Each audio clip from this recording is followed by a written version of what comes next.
लालू नीतीश की पार्टी में भगदड़, राजद ने खोज लिया मांझी का तोड़। बिहार विधानसभा चुनाव को लेकर कभी भी दिशा निर्देश जारी हो सकता है। मुख्यमंत्री नीतीश कुमार ने भी कहा है कि सितंबर में चुनाव की तारीखों का ऐलान हो सकता है।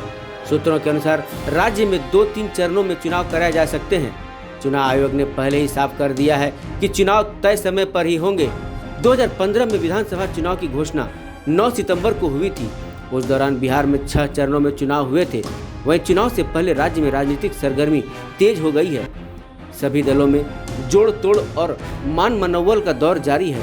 आइए एक नज़र डालते हैं पिछले दिनों हुए सियासी उठापटक पर। नंबर 1, लोजपा प्रमुख चिराग पासवान का नाराज होना।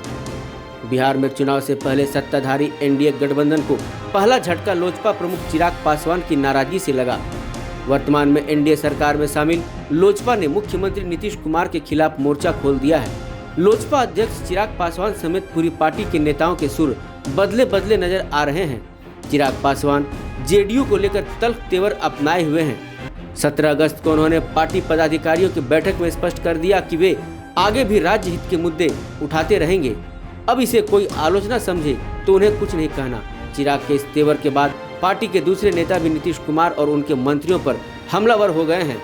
वहीं चिराग पासवान ने सोमवार को वर्चुअल माध्यम से प्रदेश कार्यकारिणी की बैठक बुलाई थी। इसमें पार्टी के सभी सांसद, विधायक सहित जिला अध्यक्ष, प्रदेश पदाधिकारी और प्रकोष्ठों के अध्यक्ष मौजूद थे। बैठक में चिराग ने कोरोना जांच में बरती जा रही लापरवाही का जिक्र किया था। चिराग पासवान के तल्ख तेवर के बाद पार्टी के दूसरे नेताओं ने भी नीतीश कुमार और उनके मंत्रियों पर हमला बोल दिया। लोजपा प्रवक्ता अशरफ अंसारी ने नीतीश कुमार को कृपा पर बना मुख्यमंत्री बताते हुए कहा कि ये लोग जो खुद कृपा पर सीएम बने हैं, उनका बोलना अपने मालिकों के लिए जायज है। ये लोग प्रधानमंत्री का अनादर करते हैं और कोई सच बोले तो ये लोग वफादारी दिखाने में प्रतियोगिता करते हैं। नंबर 2, पासवान और पप्पू यादव के बीच बिहार में थर्ड फ्रंट बनाने को लेकर चर्चा। माना जा रहा है कि पासवान और पप्पू यादव के बीच बिहार में थर्ड फ्रंट बनाने को लेकर चर्चा हुई है। हालांकि अगर दोनों ही नेता थर्ड फ्रंट को लेकर सहमत होते हैं तो बिहार में सपा, बसपा समेत कई छोटे दलों को लेकर गठबंधन होने की संभावना है। नंबर 3, राजद में मची भगदड़। सत्ताधारी गठबंधन के साथ साथ राज्य में विपक्षी महागठबंधन में भी भगदड़ मची हुई है। गुरुवार को राज्य के 3 विधायक जनता दल यूनाइटेड यानी जेडीयू में शामिल हो गए। इनमें लालू यादव के समधी चंद्रिका राय का भी नाम शामिल है। चंद्रिका राय राजद अध्यक्ष लालू प्रसाद यादव के समधी और बिहार के पूर्व स्वास्थ्य मंत्री तेज प्रताप यादव के ससुर हैं। चंद्रिका के अलावा जदयू में शामिल होने वाले बाकी 2 विधायक जयवर्धन यादव और पूर्व केंद्रीय मंत्री अली अशरफ फातमी के बेटे फराज फातमी हैं। नंबर 4, फिर लालू के साथ हुए श्याम रजक। रविवार को पार्टी और मंत्रिमंडल से निकाले जाने के बाद सोमवार को श्याम रजक ने बयान जारी कर नीतीश सरकार पर निशाना साधा। रजक ने कहा कि जेडीयू में लगभग 99% लोग सीएम नीतीश कुमार से नाराज हैं, लेकिन निर्णय नहीं ले पा रहे हैं। मैं दूसरों के बारे में नहीं जानता, लेकिन मैं राष्ट्रीय जनता दल में शामिल हो रहा हूं। श्याम रजक को रविवार को नीतीश कुमार ने उद्योग मंत्री के पद से हटा दिया था और जेडीयू से भी निष्कासित कर दिया था। जेडीयू से निकाले जाने के बाद श्याम रजक तेजस्वी यादव की उपस्थिति में राजद में शामिल हो गए। नंबर 5, मांझी का महागठबंधन से अलग होना। जेडीयू के बाद राज्य में महागठबंधन को बड़ा झटका तब लगा जब महागठबंधन में शामिल हिंदुस्तान आवाम मोर्चा यानी हम ने खुद को अलग कर लिया। जीतन राम मांझी की पार्टी हम की कोर कमेटी ने फैसला लिया कि अब वह महागठबंधन का हिस्सा नहीं रहेंगे।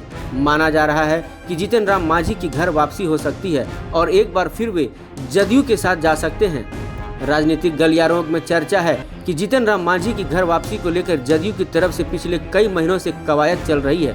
जदयू चाहती है कि मांझी की पार्टी हम का पूरी तरह से जेडीयू में विलय हो जाए, लेकिन ऐसा नहीं होने की सूरत में मांझी की पार्टी के साथ कुछ सीटों पर समझौतों का फॉर्मूला तय किया जा रहा है। सूत्रों के मुताबिक गुरुवार को हुई हम की कोर कमेटी बैठक में महागठबंधन से अलग होने का फैसला कर लिया गया है। हालांकि अभी तय नहीं हुआ है कि जीतन राम मांझी की पार्टी जदयू से हाथ मिलाएगी या नहीं। नंबर 6, मांझी के बदले राजद ने उतारी दलित नेताओं की फौज। जीतन राम मांझी के राजद से अलग होने के बाद मांझी फैक्टर को तितर बितर करने के लिए राजद ने अपने दलित नेताओं की पूरी फौज मैदान में उतार दी है। इस तरह से जदयू राजद के बीच दलित मतों को लेकर शाहमात का खेल शुरू हो गया है।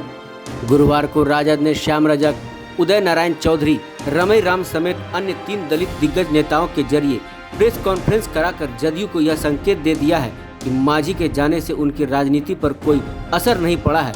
श्याम रजक, उदय नारायण चौधरी और रमई राम बिहार में दलित राजनीति का चेहरा माने जाते हैं। गौरतलब है कि एक दौर में इन्हीं 3 चेहरों के सहारे नीतीश कुमार सूबे में दलित मतों को साधने का काम किया करते थे।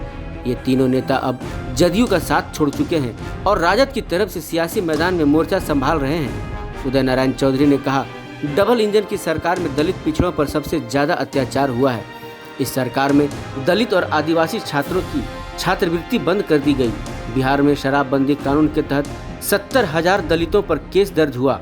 रमई राम ने कहा कि नीतीश सरकार ने दलितों का दलित और महादलित के रूप में बंटवारा कर दिया, जो किसी सरकार ने नहीं किया। नीतीश सरकार में दलितों को जमीन नहीं दी। मैं नीतीश कुमार को चैलेंज करता हूं कि दलितों को दी गई जमीन पर उनका कब्जा नहीं है। अगर सरकार कब्जा दिखा देती है तो मुझे फांसी दे दिया जाए। हाल ही में जदयू छोड़ राजद में शामिल हुए श्याम रजक ने कहा कि नीतीश सरकार में दलितों पर अत्याचार का आंकड़ा बढ़ गया है। 2005 में यह 7% था, अब वह बढ़कर 17% हो गया है। बिहार दलितों के अत्याचार मामले में तीसरे स्थान पर है। मैं जो आंकड़ा दे रहा हूं वह भारत सरकार का आंकड़ा है। इंडिया न्यूज वायरल की रिपोर्ट।